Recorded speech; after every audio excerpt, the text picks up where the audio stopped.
The Smart Online Order app has the ability to hide the items when they are no longer in stock.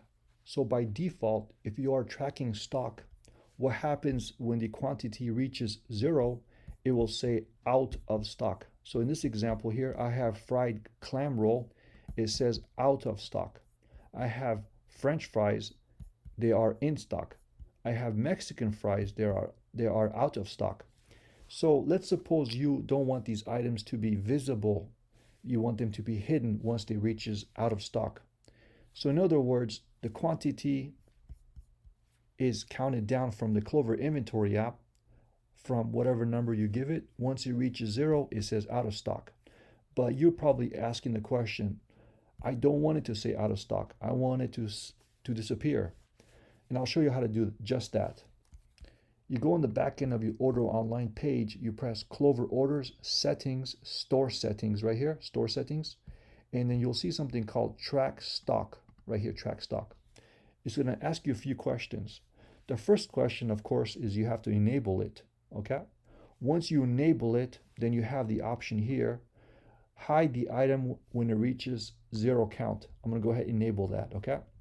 Once you enable it, make sure to scroll to the very bottom and press Save Changes, okay?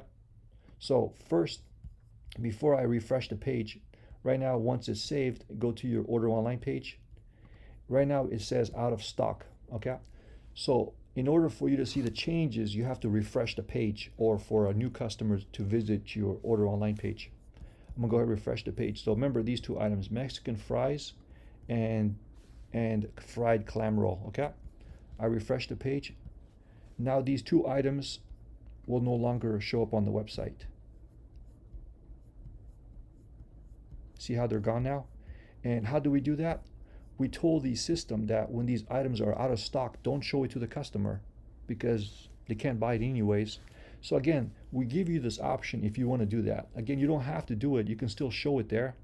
They both have benefits and disadvantages. The benefits of having it not shown is the customer can't see it, they can't order it. The benefits of having it shown is the customer can see it and go, oh, you do have this item. I'll try again tomorrow when it's in stock. So we give that option to you, and feel free to either use it or not use it, or hide it or not hide it, I mean. So that's how that works, and feel free to watch our additional videos to learn more about how the online ordering can benefit your business and all of the features that we have. Thank you so much.